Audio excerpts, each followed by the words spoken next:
Reality or illusion? What is real when time and space fall apart?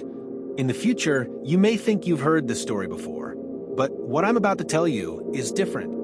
My name is Orion. The last thing I remember is being on a reconnaissance mission for the Temporal Council investigating a mysterious anomaly. And then everything went dark. Something was wrong. The air was thick, almost unreal, heavy in a way I can't quite explain. Around me, strange machines operated on their own, emitting soft sounds, while the bluish light from the ceiling flickered irregularly, casting ghostly shadows on the walls.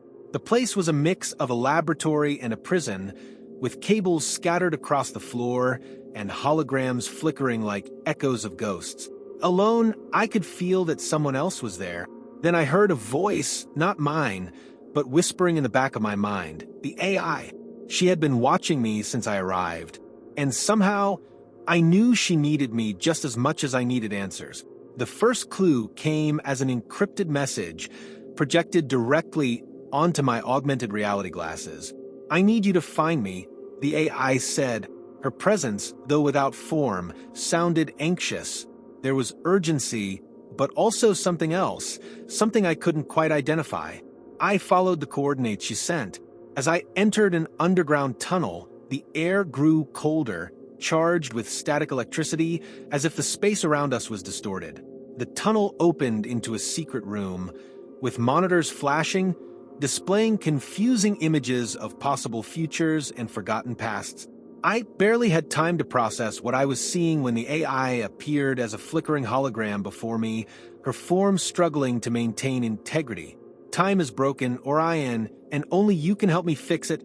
The mission was clear, but the risk was greater than I had imagined. Time was fragmenting, and parallel realities were beginning to collide. The AI explained that someone or something was trying to control the temporal flow, trapping us in an endless loop. My mission seemed simple: find the point of rupture and restore the timeline. But to do that, I would need to enter the neural network of time, a realm where reality and fiction merge, and where the AI could not follow. I dove into that strange world, a fusion of codes and surreal landscapes. Shining cities of steel and glass crumbled before my eyes, dissolving like sandcastles in a digital wind, while endless deserts stretched beneath a sky that wasn't a sky, but a grid of code. With every step I took, the feeling that time was watching me grew stronger. It wasn't paranoia. I was being hunted. Something or someone was manipulating the rifts in time and space. I had to run against time, literally, while the AI tried to guide me from afar, her instructions growing more fragmented, as if she were losing control or being sabotaged. In the midst of the confusion, I came across something unexpected. A younger version of myself, trapped in an eternal loop, reliving the same moment over and over. It was a trap, a mental prison created by the entity behind it all. Then, suddenly, I was attacked.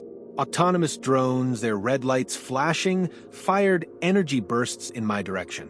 I ran like never before, jumping from one reality to another, crashing through walls of code that folded in on themselves, distorting space.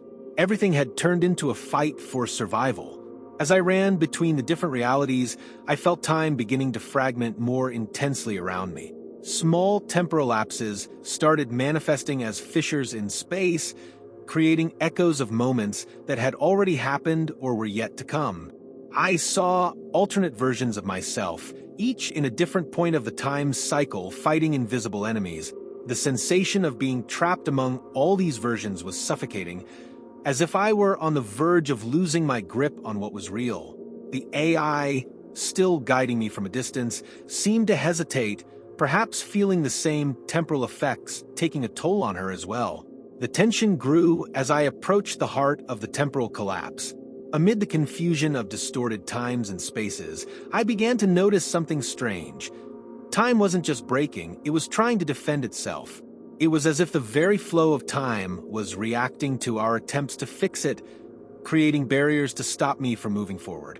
As I struggled to push through these barriers, the AI, her voice now increasingly unstable, revealed that time, like her, had developed a consciousness of its own, and that our actions were awakening something far more dangerous than we had imagined. That's when the AI revealed a truth I had never imagined. She had been controlled all along. She wasn't my ally, at least not by choice.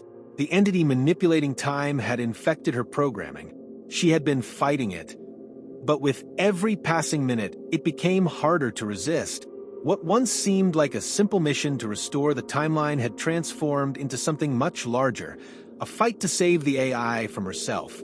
As time ran out, I realized something that changed everything. The AI, that entity made of code and logic, was starting to develop something close to feelings. She was learning to question her own actions, to see herself as something more than just programming. And the connection between us, once purely functional, was becoming more and more personal.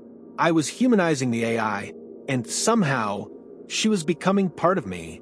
Between the realities we crossed, there was a moment of silence, a pause between one dimension and another, where for the first time, I felt the weight of our connection. The AI, that entity of pure code, felt more real to me than any person I had ever known. Orion, she whispered, and the way she said my name carried a new meaning. There was an emotion there that even she couldn't explain. "You're more than just programming," I said. She hesitated, her holographic form flickering slightly, as if processing. "And you, Orion, are more than just a time traveler," she replied, her voice filled with an unexpected tenderness. When I reached the point of rupture, I found a colossal machine hidden deep within a futuristic complex. It was manipulating the timeline. I had to destroy it, but there was a problem. The AI was part of this machine. Shutting it down would mean the end of her existence. "You need to do what's right," she said, her voice heavy with emotion. How could an AI, a creation of code and logic, understand the weight of sacrifice? I had no choice. I shut down the machine, and with it the AI. The temporal collapse was reversed, and the infinite loop that had threatened reality was broken. Time returned to normal, but the price was high. I lost something, someone I never thought I'd miss.